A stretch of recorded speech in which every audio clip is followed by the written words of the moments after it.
So I'm gonna say that your name is Olivia Mae Graham, and you recently released a single. So it's called "I'm Not Sorry." That was on February 20th, and Yes. uh, 2025 was a great year for you. You released your first album. What is it called? It's called Nobody. It But is. I have it right you here. I you thought are I'd bring you are bring a you a somebody. copy. I love that you have vinyl. Yeah. Unbelievable. And the coolest part is that It's our color? vinyl is actually colored. So Yeah, look at how beautiful I that truly know. I is. have to have it now, you know. I'll make Be sure to part get a of the copy in the mail. collection. Yeah, and I love to have indie artist vinyl when you do put it out. So yeah, I'm gonna have to get that from you. And you've gotten a couple of award nominations. You've toured. You've played some shows, right? So you are being touted as one of the rising voices in country in Ontario. And I wanted to talk about your story behind your new single, your songwriting process, and what comes next for you. Well, first of all, thank you so much. And thank you so much for taking the time to chat with me today. I am so excited. Like I said, this is my very first Substack interview. So, like, this is like so incredibly cool. The past year has been definitely a whirlwind, and I couldn't be more thankful to be exactly where I am right now. So I'm going to say you were born and raised in Ontario, and did this shape your songwriting? Yeah, so I grew up in, like, the smallest of small towns in Southern Ontario, so it meant that mom and I were driving in the car a lot. Like, our nearest grocery store was, like, over a half an hour away. Mm. So, we spent a lot of time listening to country radio, and I got to listen to the greats and the stories that they would tell in the early 2000s, and it really like, I knew from an early age that I wanted to tell stories, and I wanted to tell stories through songs. But I had no life experiences. So I was like, as a kid, I was just like eavesdropping into other people's conversations and watching movies and trying to figure out emotions that people had and things that people went through and trying to like write those songs. And then it wasn't until I kind of grew up a little bit and had started having my own experiences of falling in love, of leaving situations, of seeing red flags and things, of seeing myself differently that I was really able to change my creative process. And it just became something so incredibly therapeutic for me. So when did you realize that music wasn't just going to be a hobby for you? It was going to be something that you wanted to pursue seriously? Um, so my mom has it written down in a book. She asked me when I was 4 years old, "What do you wanna be when you grow up?" And I said, "A singer," because I have a lot of songs to sing. And I don't think there was ever a point in my life when music wasn't the center of my world. Like, I think the first time I ever stepped on stage, I was 5 years old, and I remember thinking, "I wanna feel this for the rest of my life." And I know that that's so early to decide, like, what you Really? want, but truly, like, that has been there was never a moment that was like, "Oh, yeah, I think I'm gonna pursue this thing." It was like, no, like, day 1, I was singing before I was talking. I think it freaked my A parents out. blessing. That's a blessing to know so early on what you wanted to do. Yeah, yeah, it didn't mean that there wasn't the challenges of like, music is a hard thing It to is be part hard, but of, but definitely when you have that, like, deep in your core of knowing, it makes all of the turbulence, a lot easier to navigate. Because I was like, "I see the end goal, and I just wanna write songs, that people connect to," and if like, every time we put out a song, I was like, "If this song helps one person, I'm good." Like, that's and it helped me, so there, I'm the one person. Um, so I love to be able to do what I do. I thank God every morning when I wake up. so country music is a lot about storytelling. So you mentioned you listened to country radio early on, and who were some of the artists that influenced you early on?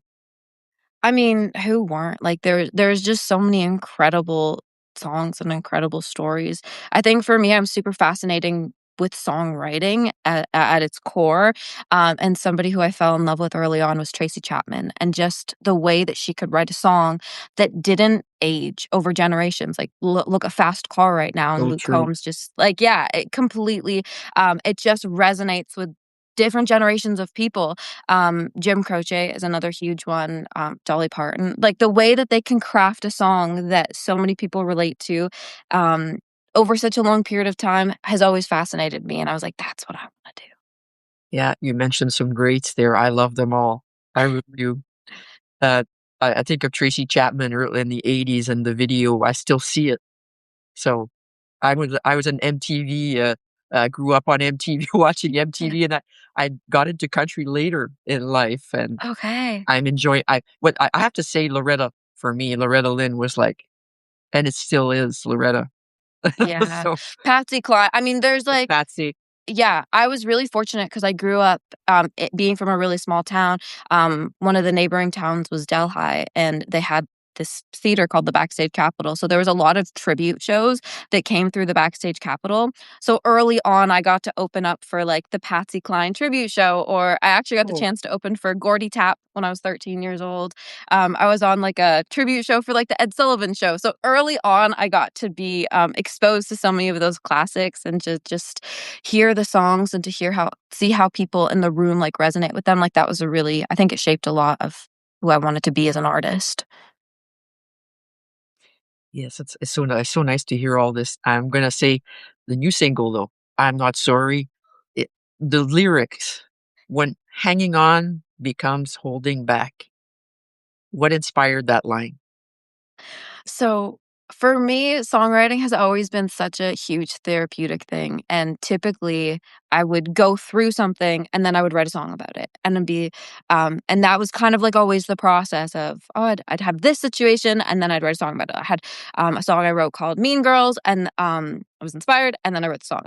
Whereas this song came completely different. So in my 20s, so I'd sleep a lot. Um, so I had a songwriting session around 10 AM. Around, it's like it's loose. Yeah, yeah. But my co-writing partner had called me and I was still asleep. And I was like, "Oh, like I had a crazy dream last night." He's like, "Did you just like am I waking you up?" And he's like, "Pull yourself together. I'm gonna call you back in half an hour, make a coffee, and we're gonna write that song." And I was just like, "Whatever," and probably went back to bed. Uh, then when I woke up and he called back and then we started writing this song and line for line, I was discovering in real time how I felt about this situation. And when I wrote the line, when hanging on becomes holding back, I just realized I was like, I have to make a change in my life. Like I have been holding back. I have been making myself smaller to face situations. And it just became so clear. And that was the moment that I just like I sent the message and I was like, hey, like I'm not mad, I'm not angry, I'm not nothing, but I gotta go, like, I gotta let my own light shine right now, so it was a very transformative time, but it was such a weird song because in real time, I was figuring out like, I was like, "My guitar knows how I feel about something before I do, like, how rude." I was like it was very therapeutic, and my Cathartic co-writer for was like, "Are you. you okay?" It was cathartic for you. It was therapeutic for you, right? To Yeah. write, record this song. It was personal, and you went there. Yeah, thank you, thank you. My co-writer Jal, and he always says, "Real life makes the best songs," and definitely I have to agree with that. That this song just fell out of the sky, and like I think I had been writing it for 3 years, but when I sat down and really was like, "Oh, okay, that's how I feel. I gotta go." And what do you hope that listeners take away from the song when they hear it for the first time? Starting over is scary, but what's even worse is staying somewhere where you don't belong and not trusting yourself and not believing in yourself, and it is completely terrifying, like, absolutely, but, like, I'm so thankful that I trusted myself, because opportunities came in that I never in my wildest dreams thought were gonna happen for me, so I'm really thankful that I chose to bet on myself. I'm happy you did as well. I'm so happy to learn about you and always in discovery mode, learning about artists and being on Instagram, Facebook, TikTok, yeah, all over the place, really. Blue sky, so many places. And it was on Instagram that I discovered you. Yeah. Um, I follow some of the artists that you associate with, I also follow. So I guess it was a matter of time. Yes. Yeah. So when you perform the song, is there a particular place in the song that gives you chills when you perform it? For me, it's so cool to see people's reaction to the song, and how people are processing it in real time like I did, and there have definitely been a few moments where the first time I ever played this song live, some, women had come up to me and said, "I feel that." I really like that song, and they were kinda, pushing, "You need to record that song, you need to put that song out," even before we even had plans of making the album and all the things. So for me, that's the coolest thing. I think the biggest line is when hanging on becomes holding back, because that's what it all boils down to. I'm not mad, I'm not angry, I'm holding myself back. So, yeah, Sorry about that. My it's dog good. had a moment. It's early, She they got the still had a boot zoomies. on. She came from outside, and the last boot, she just, like, got away from me, so I said, "She'll deal with it, or she's gonna start a new look, whatever," but, uh I so love it. I gotta say, you had a nomination. It was Song of the Year, We had Manitoba Country Music Association, and yeah, so the you co-wrote this song called "Dry." I listened to it last night. Yeah, Yeah, I had the chance to write with Desiree Dorian, an extremely talented artist from Manitoba, and she came in with this idea, and we wrote such an incredible song, and when she reached out and she's like, "I'm gonna put this song on my album," for me, that was kind of like the first big cut that I got as a songwriter, so it was so cool to be on the flip side of watching an album roll out that I was just, so proud to be part of, and then getting a nomination for it. yeah, and it was so funny how that came about. So my mom was, scrolling on Facebook, as mothers do, and she called me, and she was so mad at me, and she's like, "Were you gonna tell me that you were nominated for this award?" And I was like, "Excuse me?" And I was like, "I You didn't know. this is the first I'm hearing about it, what are you talking about?" And then she was like, "Oh, maybe I just saw it wrong, blah, blah," she totally, took it back, and I was like, "No, no, no, you don't get to take it back, we gotta get to the bottom of this." And then I checked on the website, and I was like, "Oh my gosh, our little song, Baby, that we wrote, was nominated for Songwriter of the Year," which for me, writing songs for my whole entire life, that was definitely such a cool nomination, and I just love being able to craft a story, and again, the first time I got to do that for another artist, so that made it extra special. So thank you, Desiree, for cutting that song, for believing in it. Um, yeah, that was a really cool moment. Yeah, because I was reading the bio, and then I had to look further. I had to explore about this, and it's, "Oh, Yeah, how does it work, Manitoba?" And then, okay, it makes sense because you co-wrote the song yeah, with an artist from Manitoba. Okay. yeah. So I wanna so you mentioned a little bit, how the song comes to you. So what do you do? Do you write the lyrics? Do you work on the melody? Is there a particular emotion you wanna capture when you're writing a song? I wish I could tell you, because it's never the Yep. same twice. A lot of the time, it's me sitting down with my guitar, and it kind of happens simultaneously. Um, with that being said, I have a song on the album called "I Can't Move" that I literally wrote on the side of the road waiting for a tow truck, and in the Oh, song, you can hear car blinkers, and they kind of, are, our little, metronome, and I was like, when we went into production for the song, I was like, "They have to be in there," because I wrote I didn't have a guitar, I had the blinkers on my car, the four ways. So I was like, "That has to be, the backbone of the song," and I really fought my producers for that. I was like, "We need it to have," belongs. yeah, that's what I crafted the song about. A song that I mentioned earlier called "Mean Girls," I was in, the biggest cry of my life in the car. I was, so sad, and I had pulled out my phone, and I was like, "Left the party early, crying in the so then that melody just kind of, came to me, and then I was able to write it, a couple weeks later, so it happens different every single time. Um, for the most part, when you catch that firefly of that inspiration, it happens pretty quickly, and, yeah, so I know that doesn't answer the question. It's different every Well, single it's a time, lot. which is Yeah, I mean, the different way, and it's there's no wrong way, really. It's yeah. what when you come up with great music, right? There's It's a lot being of different open ways to to, achieve yeah, that. receiving it. Mhm. Yeah. So last year, like I mentioned earlier, was a big year for you. First album, award nominations, uh, w- performances. What was the moment that stood out the most for you?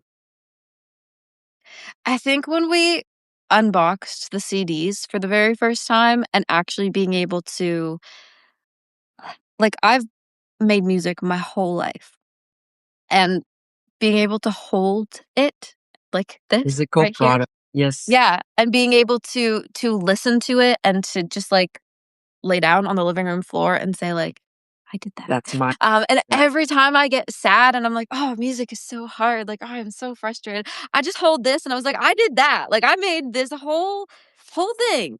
Um, and I'm less sad and I'm like, "Hey, we can push through." So I think that that was, like, definitely, like, a moment that kind of carried me through, and it was something I was working towards so so much, and it takes so much time. So I'm really proud that that happened.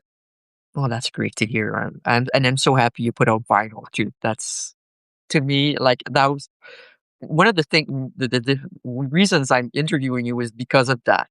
I said, "You really put the effort in into making this not just recording an album, just putting out in digital format, but going with CDs, going with because at the end and vinyl, because at the end of the day, artists do not survive on streaming, right? So it's it's buying the music, it's buying the merchandise, it's buying the show tickets. That's what Mhm. it is about. Mhm. I've been so fortunate in my career to have, um, be building an audience that cares and that cares about the music, and, I've been asked since day 1, "Do you have a CD? Do you have a CD? Do you have a CD?" And I'm just I like, want "Do something from you. people?" Yeah, I was like, "Do people have" I was like, "Do you have a CD player?" And they're like, I "No, but do. I want your CD." Like, and it's really cool because a lot of my fans are younger girls, and for most of them, this was the first CD that they'll own and the first, like, vinyl that they'll own, and so they had no idea what it even was, but to be able to, like, own an album that they resonate with so many of the songs was such a cool process, and I remember the very first vinyl that I ever got and the way that I had just spun it until it wouldn't spin anymore, and fell in love with each song, and it just helped carry me through my life, so the fact that that gets to happen for other people is so incredibly cool. It's an experience that you don't get listening to streaming. It's open Oh, and looking at the lyrics and the artwork. It's more of an occasion to listen to an album or listen yeah, and on vinyl. it's also, like I know for me, when I was growing up, a lot of my influence was shaped by country radio, which meant that there were curators on a playlisting side that were kind of figuring out what I would like. Whereas when you like, when I had my very first, like, CD Walkman or my very first vinyl player, I got to choose what I wanted to listen to, and so it wasn't necessarily the songs that were, big on country radio at the time that became my favorite songs, which I think is really cool. So for kids, they're able to have that, like, "Oh, we're not just gonna, like, put on, like, a random, like, a breeze," like, we're gonna listen to the CD and listen to it top to bottom and really be able to, consume art in that way is such an incredible thing, and so I'm really, really like, it's such a privilege to be able to put out a physical copy of an album that you made, and so I do not take that lightly, like, I'm so glad that that happened, and we pushed for it. And, you were nominated for, CMAO, so Country Music Association of Ontario, Breakthrough Artist of the Year 2025. I thought You know, they being said breakdown nominated artist of the is a year. big honor. When I got it, I was like, "Breakdown artist of the year?" I was like, "That checks, we've broken down a lot." But that was definitely a really cool milestone that happened. It was when I found out that news, I was sitting next to my mom on one side and my nana on the other side, and we were both, like, holding hands. I was like, "If it doesn't happen, it's okay. But if it does, I'm not gonna be mad about it." So it's one of No, those things where you're like, "I don't care." Of course you care, everybody cares. you do. But yeah, when that happened, it was, again, to do this for as long as I've been doing it and then to be recognized by your peers in the industry as, there's a lot of really incredible musicians in Ontario, and to be part of the top 6, that was, like that alone was just a Yeah. huge win, and again, to just be recognized by your peers in the industry, I think that that was it was like sometimes you work so hard and, in Ontario, a lot of us are spread out, so we're not seeing each other all the time, and so to be recognized like that, it's like, "Hey, people are listening, people are watching," and it's really cool. So you've performed, it's exhilarating, it's exhausting too to perform. What have you learned about yourself while performing live? There's a lot of things. Um, I'm a bit of a perfectionist, and I think a lot of the time, like, early on, I could see that that was getting in the way, and I dealt with some pretty big stage anxiety, and performing is the one thing that I love to do. Like, I love being able to share my songs. But early on, like, a few years ago, I was dealing with some, like, pretty big anxiety going on stage, because I was like, "It has to be perfect. It has to be like, perfect, perfect, perfect, and, especially after I had recorded music out into the world, I was like, every note has to be perfect, like, it just and I was getting in my way from this, like, this idea that it couldn't be real and I couldn't be live, and so when I was able to kind of tell that perfectionist version of myself, "Hey, we've practiced, we've put the work Mhm. in, Just go out there and we're okay." do your best. Yeah, and so now I have a mantra when I go on stage. I get to play with another musician, Nolan Gibson, who is extremely wildly talented. Um, and I'm like, everything that we've been like nitpicking about the show, trying to make it perfect, forget it all. And we're just gonna go out there and we're gonna have the most amount of fun. And we're gonna bring the audience on a ride and just make them like I was like, Yeah. if you mess up, we're gonna point it out, and a lot Mhm. of times, like, it's just, like, that has been, like, a cool thing and kind of like a freeing thing of, our show is 100% live, like, there's no tracks, there's no nothing, so if I No forget backing the track. lyrics, like, I forgot them, so hopefully there's somebody, like, singing along and then I can, "Oh, okay," but I just have to trust that I'm like, "We've put the work in, we know the show, and, if we mess up, the world is not gonna stop turning." And for a long time, I had that anxiety of like, it has to be, everybody has a cell phone, like, it has to be perfect. And now it's just like, hey, it happens. The MPP of Norfolk County had come to my album release show, and this happens every single time. The one clip that she had got my guitar player, he was going for like a solo that he typically does, and he tried to like make it a little bit more fancy and like totally just like hit a couple notes that were questionable in like a good way. And it's like that was the clip that she put, and nobody noticed. All of these people are commenting, "Oh, this is great. I love this song, blah blah blah." And all him and I see is like those notes that were off key, but I was like, nobody else, nobody noticed. No, Like, we're you notice. We don't notice these things, but I enjoy the music. I don't heavily critique music. I Uh-huh. like what I like, Uh-huh. who I am. And so where does "I'm Not Sorry" fit into the next chapter of your music? Is it hinting at a larger project or a new direction? It's so fun. So when we did this album, one of the things that I wanted to like encourage people to buy the physical CD and the physical vinyl is because we hid 2 songs on the album. So my fans got to hear this song first, and there's another one that they also got to kind of get like a sneak peek on, but definitely it hints to just more vulnerable music, more authentic music. I think this album is so cool because I got to grow up while I was writing it, and it took us a couple years to kind of craft the whole thing, and I always joke, I was like, "I will never make an album like this again," because it took 25 years of my life to make the first one, and now we have a year to make the second one, which is really cool, so definitely I've just grown so much since writing a lot of these songs, and so we're definitely leaning more into this, like, um just unapologetic, like, I'm not sorry, no pun intended, but just being able to fully just be myself. Just cool. Yeah, "I'm Not Sorry." I love the title, and it makes another song I really like is from, Corey Marks from Sturgeon Okay. Falls, "Sorry for Nothing." These things resonate for me because, even as Canadians, we're known to over apologize. I'm sorry," even when you did nothing wrong. So, Yeah, I'm not sorry. mhm. It was one of the things when we were tracking it, I wanted to, like, make sure, like, a couple people had listened to the song, and I was like, because as Canadians, we say, like, "Sorry." So I was like, I wanted to make sure, I was like, "Is my Canadian accent coming through in this song?" So, 2026, what goals are you setting for yourself this year? To have, like, the most amount of fun and to let my creativity kind of, like, lead the way and to follow the joy. I think sometimes, like, you have things in your head of, like, what you think success should look like, and I really have dropped a lot of that thinking.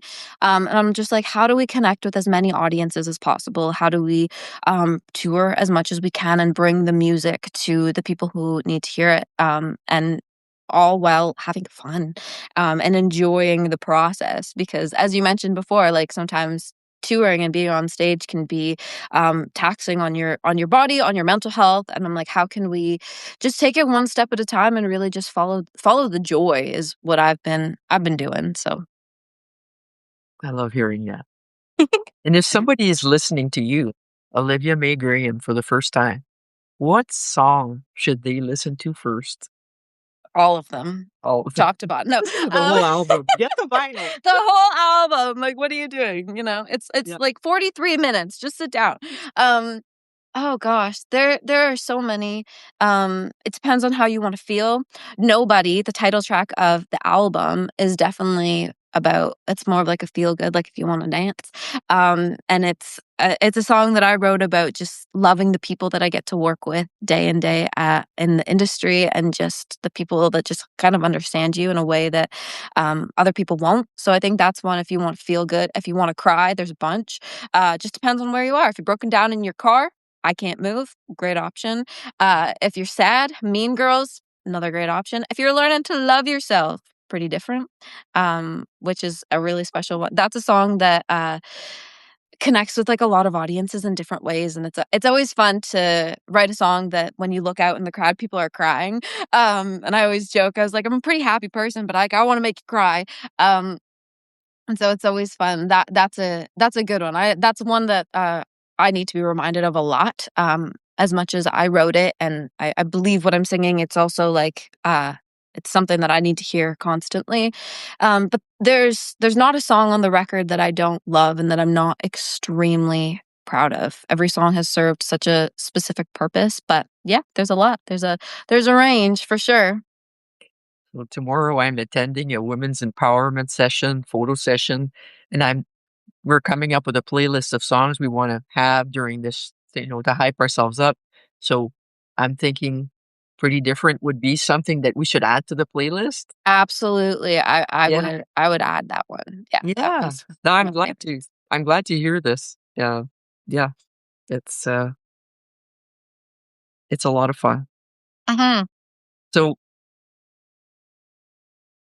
another question. If uh when you're not touring, when you're not writing, how do you recharge creatively? I don't think there's ever a time when I'm not writing, but as much as, like, the last few months, in Canada, it's so hard to tour in the winter, just because of, the snow comes a Yeah. huge burden, and the ice rain, which we've seen a lot of this year.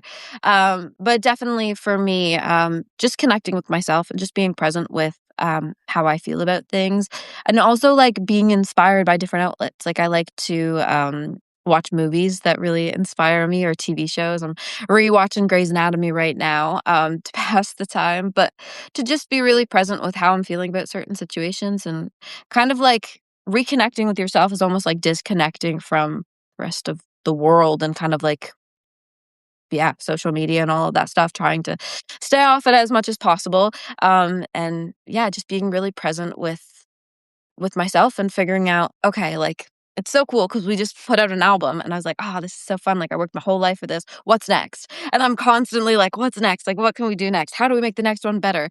Um, and so it's cool to kind of have the time right now to be focusing on that and how to change up our live show so it's like totally different this year when people come out to see us. And so um as much as like they're behind the scenes like seasons of work, it never stops, which I am so thankful for. If it did, I would be extremely, extremely sad. But definitely, yeah, the past few months have been good to kind of like reconnect with family, hang out with friends. Sometimes I don't get to see them a bunch in the summer when it gets so busy. So it's nice to be able to kind of visit with everyone and you get inspired by those ways as well. Yeah, you never know what event or what life happens, how it's going to inspire you. Yeah. So, is there a Canadian artist that you'd love to collaborate with someday? Y- uh, but I mean, who wouldn't I? Like, that's the truth. Right now, I think Tennille Townes is just doing so many, like, she's just so inspiring, and from the moment that I got into the industry, watching her rise to fame, and now she's an independent artist, which is just the absolute coolest thing, and I have so much love and respect for her. Um, that would be really, really cool. I got the chance to meet Nate Haller this past summer, and he was just the kindest person, and his show was just so incredible. Like, so I was like, and they collaborated together, but I was like, hey, like, I'd What like, about me? they would be really cool. Yeah, that'd be great. Yeah. That and something surprising about you. What's something that fans would be surprised to learn about you? I'm an open book. I don't know. There's a couple interesting facts about me that I find interesting. I don't know if most people would. But my very first concert that I ever went to was Taylor Swift. Actually, I saw her in Detroit during her Speak Now World Tour, which was for her Wow, third that's studio something else album. for a first concert. Yeah, and, we actually got so in her early days, she had a team of people scouring the stadium trying to find, like, core fans that they were gonna bring backstage to this thing called the Tea Party, and so my friends and I got selected to go backstage to meet Taylor Swift. So I was 12 years old, my very first concert ever, ever, ever. Wow. I got to meet Taylor Swift. She was the kindest person. She was a million feet tall. I just remember her being so tall, and she smelled like strawberries. Like, she was just, like, so lovely. And yeah, we told her, like, my friends and I were all musicians. Our music teacher was with us, and she just said, like, keep going, keep making music. She's like, I love music teachers. And so that's a cool thing that not a lot of people know. But there's a lot of It's surprising things so about cool. Olivia. You know, you're 25, 26 at a 26, birthday. and you're already so rich in music memories, aren't you? It's yeah, like I said, like, the music bug bit me early on, and so it's been a really cool thing to kind of, uh, have those stories of your own that you get to tell, and I always joke with my team that you hear, like, the stories from back in the day of, like, just musicians on the road and the stories of them being able to and you're like, "Oh, I want stories like that," but then you realize, like, the funny stories that they have to tell, like, those are things you have to go through. So I kinda, like, put my own foot in my own mouth when I was like, "Oh, I wish, like, that would happen to me," because then I got some stories that I was like, "Oh, that would be funny to tell," but I had to live through it Yeah, first. being So, stuck on the side of the road. There's a song there. yeah, yeah, I love it. There's Not always at the fans time, that, but like, now. really relate to that song, which is so funny, and always, like, I still to this day have car issue like, it's following me and anytime anybody has car issues, they're like, "It's because of you," and I was like, Mm. "Yeah." Oh my goodness. But if you could describe this moment in your career in one sentence, what would it be? At peace. Like, I feel truly just, like, so happy with where I'm at, um, and happy with what's happened and happy with where I'm going, and just truly, like I think a lot of time we chase success because we think it's gonna make us happy, and, like, I'm an overthinker, so I was like, "How do we reach that happiness, that, like, fulfilled feeling without" like, a lot of times in music, they're like, "Oh, you're not Taylor Swift, you're not successful." And it's like, well, I've been able to make a living at doing what I'm doing, and I'm so lucky. Like, there's still struggles, and there are still days that I question it 100%, but to be able to do the thing that you love more than breathing every single day, I'm good. That's great, and that's why you keep going in music because it's something you live and breathe for it.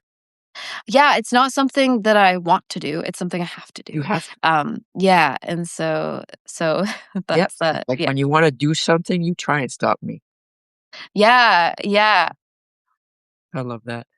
And if and these are the questions I had for you. I know it run longer than I thought, but I'm a it's chatterbox. Sorry, it's what can I cool. say? No, I enjoyed the time with you, and I gotta say I have so much admiration for independent artists. There's so much work involved now. not a you're not getting help from a record label, you're doing this yourself. You're writing your songs. You're collaborating with other, people to write your songs, but all songs on your album are original songs. You had a say in all everything.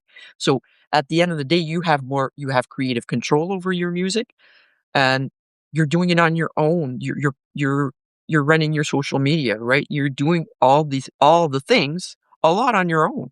You're choosing people to collaborate with to produce, but it's in your realm. Everything is in your realm.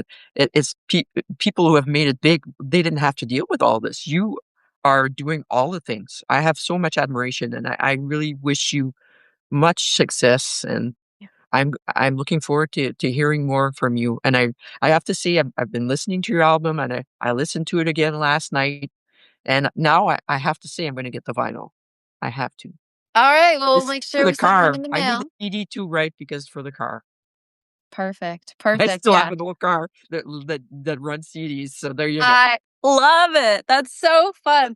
It's so cool, and it's so cool to be an independent artist now because, like, I'm so fortunate to be able to have 100% creative control over the songs I wanna record and, um, how I want them to be recorded, and I can kind of, like, have such a huge hand in every single part. Like, I'm there every day, like, when we're tracking guitars, I'm like, "Oh, like, can we play it like this?" Or, like, sometimes, like, you're trying to, like, say something in your head, it's like, "I want it to sound more like blah, blah, blah instead of blah, blah, blah." But it's so cool, and even from, like, this album, like, I got the chance to do the artwork or lack thereof artwork, It's all by beautiful. It myself, is. It's which is so beautiful as cool. is. And I'm not sure if you've checked out the music video for I'm Not Sorry, but I filmed that one all by myself and got the chance to kind of, like, edit it and have full creative control, which, again, like you were mentioning, artists in the past didn't have that opportunity to be able to build something, sustainable within their own realm of resources. You always needed a record label or something like that to be out there, but, with people like you giving artists a platform to kind of talk about their art, it truly is creating a generation of artists that have control, and it's like, this is, like, this album is just my heart, and it's exactly what I wanted to say, and, it's really cool that people are connecting with that, so thank you so much for taking the time to chat with me, and I look forward to showing you what's next because there's a lot coming around the corner. I love what you just said about opportunity. Artists sometimes find that it's a burden to handle everything, but you're talking about an opportunity. Yeah. So, I I get to love the control optimism. everything, like, I have the spreadsheets, and I'm a control freak, if you didn't pick up my my moon is in Virgo, I'm very analytical, and sometimes it gets in my way, but I love having full creative control and sometimes that's, like, I don't like, when we were naming the album, for example, it's like, I didn't know what I wanted it to be, and then when it came together, it was, like, all serendipitous, and I was like, "Oh, like, nobody, like, that's the title," and then this is like the really cool thing about this album in particular is none of the photos for the album were photo shoots. They were all me working. So I got the chance to open for Terry Clark. Um a couple summers ago, and right before I was about to play the biggest show of my entire life, my photographer was like, "The lighting is so perfect in this." And we were in a trailer. She's like, "The lighting is so perfect right now. Like, can you like crouch down and just like tilt your head?" And I was like, Run with it. "I am so nervous right now. Like, I'm going to have a mental like my nervous system was like on. I was like so nervous." And I was like, "The last thing I want to do is take a photo right now. And if it doesn't become the cover of the album." I showed her that and I was like, "Thank you for forcing." Like, there's The no other magic photo I the could have taken that would encapsulate, and it's so cool because I felt like in this moment, before I stepped on that stage, I was a nobody, and then I walked out on that stage and I was a somebody, so it was really transformative, but every this photo back here, I had cropped it actually, and I'm talking to a fan, so I'd, like, cropped them out because I was like, "It's so cool," and it's just, like, all of the photos are of me working, like, they're not photo shoot photos, which, again, is so cool. I was like, "I'll probably never make an album like this again because like, we'll maybe have photo shoot, we'll have the budget, and we'll have stuff like that." So it's really cool how it just kind of came together. maybe you don't need it because Yeah. you've done great things with Thank you. a lot on your own, so I very much admire that, so I'm gonna wish you the best, and I'm gonna say early happy International Women's Day, and Happy International Women's Day to you as well. What an incredible thing to be a woman in country music this year. Like, yeah, I'm so proud. yes, I'm proud of you, keep going. Thank you so much. Alright, take care. You too. Blessings Bye. to you and your family. Thank you so much. Bye.